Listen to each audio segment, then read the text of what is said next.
Salut à tous, aujourd'hui, nouvelle vidéo, et je sors enfin la vidéo que je vous avais promis dans l'espace communauté de la chaîne. La vidéo sur par où commencer les comics Superman.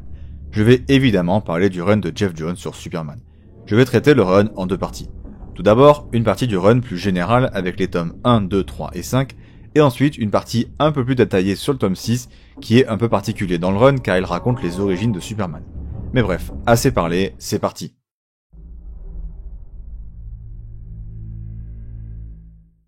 Un vaisseau spatial s'écrase en plein métropolis. À l'intérieur, un jeune enfant.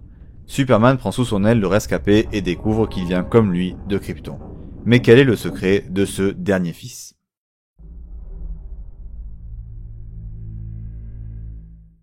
Alors, avant de commencer la partie histoire, je vais faire un petit point sur le run. Tout d'abord, il est en 6 tomes, mais le tome 4 est à part. C'est une histoire qui est certes écrite par Geoff Johns et qui contient Superman, mais c'est une sorte de crossover de la Légion des super-héros, donc c'est clairement à part dans le run, et donc c'est pas obligatoire à lire. Ensuite, malheureusement, le tome 6 n'est plus du tout trouvable, même en occasion, c'est un enfer. Donc je vais quand même l'aborder pour que vous sachiez ce qu'il contient, mais bon, ça soyez au courant que ce n'est pas possible de le trouver. Et je vais même l'aborder, comme je l'ai dit, à part, car pour moi c'est la meilleure partie du run, et surtout la meilleure partie pour connaître les origines du personnage. Mais du coup, la première chose à dire sur l'histoire, c'est que la première histoire, donc le dernier fils de Krypton, est coécrit notamment par Richard Donner, le réalisateur des films Superman des années 70. Et cet arc narratif et ce tome, donc, sont franchement cool. Avec notamment un excellent début d'histoire où on est tout de suite entré dans le vif du sujet avec l'arrivée d'un nouvel enfant kryptonien qui débarque sur Terre. Et oui, dès la première histoire du run, le monde de Superman est complètement bouleversé par l'arrivée d'un nouveau kryptonien sur Terre. Ce constat de base est ultra intéressant car ça remet beaucoup en question Superman en tant que Superman, et ça remet aussi en question ce qu'il aurait pu devenir s'il était tombé autre part que dans la ferme de Kent. Forcément, avec l'arrivée d'un autre kryptonien, l'héritage de Superman est vraiment au cœur du récit et forcément aussi la notion d'apprentissage. Dès le début du run, avec cette première histoire, Geoff Johns fait une sorte de réinvention du mythe de Superman et de son univers, comme à son habitude. À chaque fois qu'il a travaillé sur un personnage de chez DC dans les années 2000, il le bouleverse complètement, mais dans le bon sens du terme. Et quand il repart du titre, le personnage est toujours bien mieux que quand il est arrivé, et Superman n'y réchappe pas, avec notamment la création d'un lore intéressant autour du personnage et surtout de Krypton. Notamment avec une utilisation très intelligente de Supergirl et de Brainiac. Mais bref, revenons-en à ce premier arc.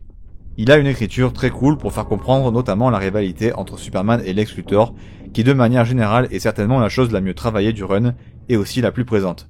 Et elle commence sur les chapeaux de roue avec notamment le discours de Luthor sur l'assistanat que leur offre Superman à l'humanité j'entends, et la possibilité que sans lui, il s'en sorte mieux, et c'est vraiment pertinent, je trouve ça vraiment hyper intéressant, et l'amener dès le premier tome, c'est quelque chose de trop bien. Ce premier arc permet aussi de revenir sur un point très important de la mythologie de Superman, la destruction de Krypton. Avec des passages donc sur Krypton qui sont très bien, et même si aujourd'hui ils sont plus connus grâce à Man of Steel notamment, ici ils sont quand même super pertinents grâce à une chose, le fait que ces dirigeants refusent de voir la destruction à venir de leur planète, qui fait encore plus écho aujourd'hui qu'à l'époque où ça a été écrit, avec toutes ces bisbilles politiques et écologiques qui vont notamment nous introduire le Général Zod qui est le principal antagoniste de cet arc, même si au final il y a beaucoup de méchants utilisés en même temps. L'histoire a un certain côté innocent mais pas bête qui est vraiment très sympa. L'intrigue également se dévoile petit à petit et chaque issue la sert parfaitement. Et vraiment du coup c'est excellent. La montée en tension est donc vraiment excellente et également celle des enjeux. On a aussi un peu d'humour, léger et plutôt marrant, des images plutôt impressionnantes notamment pendant des scènes de combat et les scènes de bataille également sont vraiment très bonnes. Scènes de combat qui d'ailleurs sont souvent précédées par ces fameux moments qui nous permettent de voir à quel point les pouvoirs de Superman lui permettent d'entendre tout et donc d'arriver à temps et de secourir tout le monde tout le temps. Il y a aussi des immenses enjeux et ce dès le tome 1. L'histoire permet également au lore de Superman de s'exprimer pleinement, le tout dans une histoire franchement bonne qui culmine avec l'affrontement final qui est vraiment très bon, avec une écriture sur du court terme au début et du long terme par la suite, classique de l'auteur, et qui fonctionne toujours aussi bien. L'histoire va également nous conter les origines de Mon-El, perso assez central à l'histoire, avec une fin assez émouvante et franchement très satisfaisante. Il y a également lors de l'arc l'utilisation de différentes couleurs de la kryptonite, et je pense que la partie la plus intéressante reste quand même l'affrontement autant physique que idéologique entre Superman et Zod, avec forcément des parallèles entre les deux personnages, évidemment pour nuancer le récit. Ensuite, le deuxième tome va nous amener à la rencontre de Bizarro et du Bizarro World. Ce monde déformé rempli de versions de Bizarro. L'intrigue sur Bizarro World va donc nous transporter directement dans un univers à la fois sombre, mais aussi un peu ridicule dans le bon sens du terme, ce qui donne un côté assez particulier au récit, soit ça plaît pas. Perso, j'accroche pas trop, mais l'arc est globalement plutôt bon, travaille bien la relation entre Superman et son père, mais également Bizarro est pas mal approfondi. L'arc est pas particulièrement inoubliable, par contre la fin de l'arc de Bizarro est vraiment ultra cool et montre que les choses n'ont pas forcément besoin de changer pour être belles, et aussi que les gens ont quand même besoin qu'on les guide parfois et qu'on les pousse dans la bonne direction, et puis derrière ils peuvent vivre leur vie, ce qui quand même rappelle quand même les valeurs de Superman, et je trouve que c'est un des aspects réussis de cet arc. Ensuite le troisième arc, et donc le troisième tome, va parler de la Légion des super-héros. Perso, j'ai trouvé cet arc très long dans sa globalité, mais il a quand même des qualités. Notamment que Geoff Johns passe son temps à revenir sur la vie de Clark avant qu'il soit Superman, et plus globalement dans son enfance. Souvent renforcé dans sa relation avec ses parents, et il le fait de manière différente à chaque fois. Et c'est plutôt cool, surtout dans ce récit, il insiste beaucoup sur à quel point Superman et son symbole sont importants, et à quel point il est important et inspire des gens. Le récit, forcément, il parle de la Légion des super-héros, donc il y a pas mal de voyages dans le temps, et surtout une utilisation de la vision du futur pour montrer ce qui va arriver et teaser, qui est vraiment typique de l'auteur. Il y a également beaucoup d'intrigues alambiquées. L'histoire a pour moi un énorme point positif, c'est que c'est probablement le récit qui montre le mieux à quel point Superman a impacté l'histoire de manière absolument colossale, et c'est un des thèmes principaux du tome, et je trouve également que c'est un super récit sur la tolérance et l'acceptation des autres. Évidemment cet arc, mais même de manière plus générale, le run possède une grosse utilisation de la Légion des super-héros. Pas pour mon plus grand plaisir, je veux bien l'avouer, mais ça peut plaire à d'autres, donc si c'est le cas, foncez. Dans ce tome, le nom de Superman est donc au cœur des débats, surtout sur le principe qu'il ne faut pas salir son héritage, qui est encore une fois au cœur du tome. Notamment grâce aux mémoires et aux souvenirs qu'on a de quelqu'un comme Superman dans le temps, comment elles survivent, comment elles peuvent être détournées, dérobées. C'est franchement cool. Ensuite, forcément, on voit le futur de l'univers d'ici au travers de la Légion, mais aussi certains passages ont énormément de dialogues pas forcément pertinents et du coup ça coupe vraiment le rythme. Ensuite, on va terminer par le tome 5, comme je l'ai déjà dit, le tome 4 n'est plus obligatoire. Et en l'occurrence, le tome 5, avec le 6, est vraiment le meilleur du run. C'est une histoire vraiment excellente. L'histoire met en scène Brainiac en tant que grand antagoniste dans une histoire qui, je trouve, va parfaitement à la fois à Superman, à Brainiac et à Supergirl. Le tome va évidemment nous montrer la planète d'origine de Brainiac, mais on va aussi voir son arrivée à l'époque sur Krypton, où la planète existait encore évidemment. Et il a notamment une confrontation pas physique mais plutôt idéologique avec Zod. L'arc a une mise en place lente et super efficace. Sinon, l'arc est vraiment global et concerne tous les personnages de l'entourage proche de Superman. Il y a aussi pas mal de temps passé à avoir des dialogues vraiment intéressants pour les personnages, quitte à sacrifier un peu d'action. Mais globalement, le tome est juste excellent, bourré d'excellentes actions et une histoire super bien construite. L'histoire est pleine de symbolisme et de gravité avec un Superman qui se bat pour Krypton, littéralement au travers de ce qui arrive à Metropolis durant l'attaque de Brainiac. Certains passages du récit font presque horreur science-fiction, même carrément en fait. Le rythme est excellent et il y a des morts marquantes, bref, tout ce qu'il faut pour faire un excellent arc, puis aussi on voit les origines de Toyman accessoirement.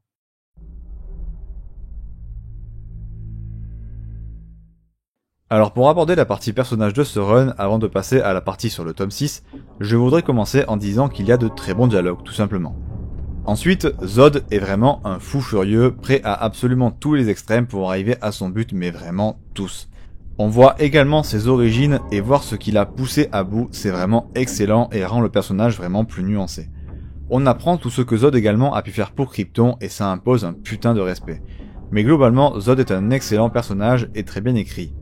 Et également Jor-El. Très cool d'ailleurs de les voir interagir à l'époque sur Krypton. Christopher Kent également est un très bon personnage, mais plus en tant que fonction qu'en tant que personnage finalement. Ensuite, Bizarro est un personnage qui, même s'il paraît franchement débile au début, il est vraiment super intéressant et assez nuancé pour en faire un personnage très surprenant dans le bon sens du terme. Le perso a une vraie profondeur et on la voit vraiment exploitée dans le tome 2. C'est vraiment un personnage très particulier dans la mythologie de Superman. Brainiac 5 de la Légion est un personnage vraiment intéressant également. Toyman aussi est un personnage vraiment intéressant qui a un sens moral très à lui et je l'apprécie vraiment, dommage qu'il soit pas plus exploité. Mon-El également est un super personnage qui a un destin absolument horrible et sa relation avec Clark est superbe. Sinon, Brainiac est putain d'impressionnant et de flippant et il pue le charisme et le calme. Vraiment, la puissance de Brainiac et son armada sont tellement impressionnantes, elles font vraiment de lui un véritable boogeyman pour les Kryptoniens et Supergirl en particulier. De toute façon, c'est un putain de méchant, une sorte de collectionneur d'espèces et le perso est d'ailleurs bien différent avec notamment l'évolution au centre de son personnage. Après Brainiac, l'autre méchant qui se détache vraiment, c'est forcément Lex Luthor. Déjà, il est vraiment trop intelligent et trop fort. Mais surtout, ses dialogues et sa relation avec Superman sont d'une maîtrise assez dingue et fonctionnent absolument parfaitement.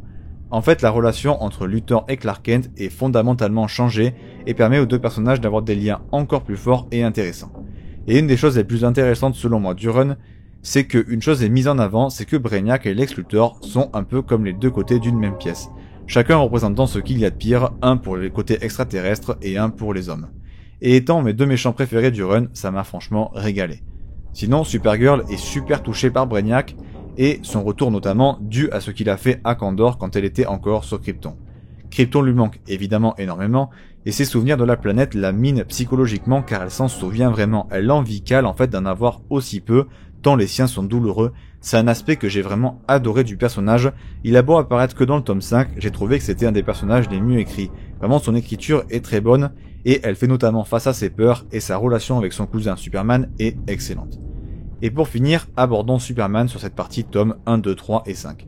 Bien déjà, il y a une grosse remise en question sur l'idéal de Superman avec l'apparition d'un nouveau Kryptonien. On a vraiment un Superman qui, à tout moment également, peut mettre un énorme coup de pression vraiment colossal, il est super badass. Aussi, la relation entre Clark et son père est beaucoup mise en avant et super intéressante et permet à Clark d'évoluer. Autre chose particulièrement intéressante, c'est que Clark Kent n'a que très peu d'amis, il ne tisse quasiment aucun lien. Vraiment, c'est quelque chose que j'ai trouvé super pertinent, que j'ai très rarement vu aborder sur les récits de Superman, ça m'a beaucoup plu. Bon, maintenant passons au fameux tome 6, Origine secrète. C'est parti.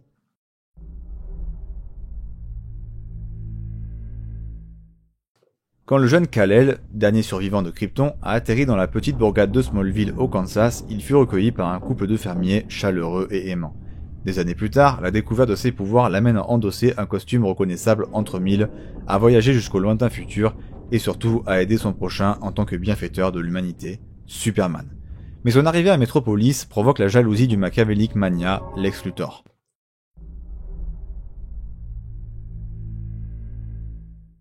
Alors pour commencer cette partie sur le tome 6, je vais débuter par dire que c'est sûrement le meilleur tome de tout le run. Déjà, première chose, on a un Superman très jeune. On va littéralement voir toutes ses origines, de la découverte de ses origines à sa première rencontre avec Luthor, avec la Légion, bref, tout. Un des thèmes principaux du récit étant évidemment qu'il doit apprendre à vivre avec ses pouvoirs et les contraintes qui vont avec. Ses pouvoirs sont clairement un des thèmes principaux du récit, et on va notamment voir ses pouvoirs se déclencher et on voit qu'il galère à les gérer et qu'il fait énormément d'erreurs. Le récit d'ailleurs, donc on y est, se déroule sur plusieurs années et va donc voir une vraie évolution à la fois de Superman mais aussi de tout ce qui l'entoure, des personnages évidemment mais aussi de Metropolis. Forcément, il y a énormément de rappels au reste du run. Qui dit Superman jeune dit aussi forcément que sa relation avec ses parents est littéralement au cœur du récit et donc évidemment la paternité et les liens qui ne sont pas des liens du sang sont également au cœur du récit. On est donc aussi sur un récit poignant et émouvant avec un rythme parfait et des scènes vraiment belles et puissantes. Aussi, on voit Lex Luthor enfant et du coup, on voit la rencontre entre Luthor et Clark enfant. En parlant de première rencontre, on voit aussi sa première rencontre avec Lois Lane et Jimmy Olsen. Forcément, et donc on voit aussi ses premiers temps au Daily Planet. On voit aussi son premier costume et ses premiers sauvetages. Il y a aussi un passage dans le futur avec une apparition de la Légion. De manière générale, le tome a beaucoup de textes et de dialogues, le tout dans un récit hyper classique mais qui fonctionne super bien.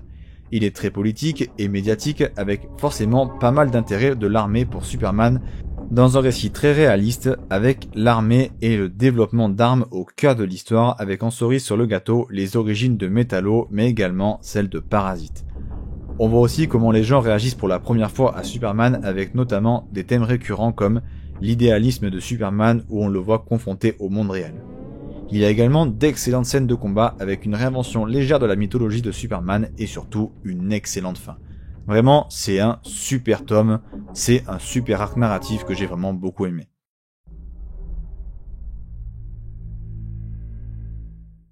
Alors niveau travail sur les personnages, le récit également n'est pas en reste, notamment grâce au fait que le récit se déroule sur une longue durée, donc les personnages évoluent vraiment bien. Je vais commencer par Luthor en disant que le perso est vraiment super bien développé, notamment sur son enfance et de à quel point ça l'a marqué.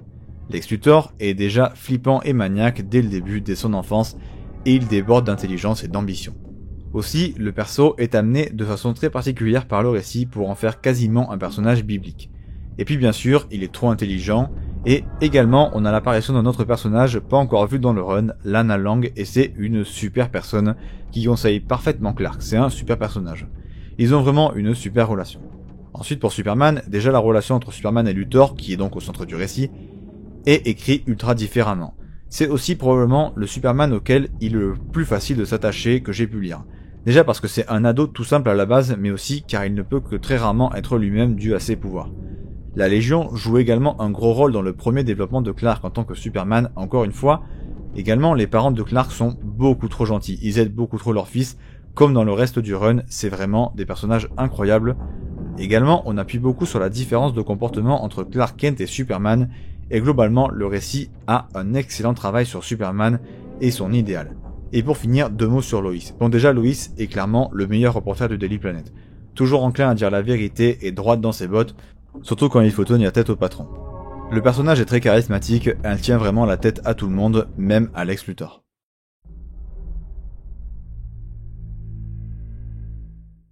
Alors pour les dessins du run complet, déjà le meilleur dessinateur du run et de très loin, c'est Gary Frank. Il s'occupe notamment du tome 3, 5 et 6. Il est beaucoup trop fort, ses dessins sont ultra beaux, ultra précis et bourrés de détails, quel plaisir. Il a un style tellement parfait que quand on lit un de ses comics, il est forcément bien, c'est juste hallucinant. Puis la façon dont Gary Frank dessine les vaisseaux de Brainiac notamment, sont ultra cool. J'adore le design, mais de manière générale, la façon dont est dessiné tout l'arc de Brainiac donne vraiment un autre feeling au run. Ça prend plus son temps, ça iconise vraiment beaucoup et donne vraiment le temps de tout montrer. Il a notamment aussi une gestion des ombres et de la lumière incroyable, puis bon, son Brainiac est putain de trop bien dessiné. Ses dessins sont vraiment colossaux, ses actions sont ultra fluides et vraiment hyper agréables à lire. Il a des putains d'images iconiques avec des persos super expressifs et des décors et des doubles pages magnifiques. Sinon, les autres dessinateurs sont clairement pas en reste avec, selon les arcs, un Superman ultra impressionnant de manière générale, un excellent découpage malgré des changements de dessinateurs réguliers. Rags Morales aussi est vraiment fort pour les expressions du visage et les scènes d'action, et la double page du premier vol de l'enfant kryptonien par Adam Kubert est très belle et pleine d'innocence, elle m'a vraiment marqué. L'impact des combats sur le décor est également excellent, et l'impact de Superman de sa vitesse et de sa force sont ultra ressentis, et ça fait plaisir.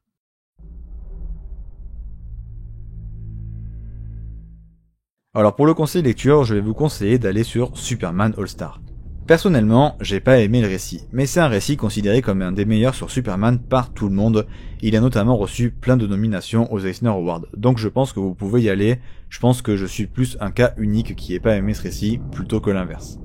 Voilà, c'est tout pour cette vidéo sur par où commencer les comics Superman, j'espère qu'elle vous aura plu. N'hésitez pas à lâcher un like si c'est le cas, et surtout, n'hésitez pas à aller me follow sur Twitter, ça fait toujours plaisir. Sur ce, c'était Day One, et à la prochaine.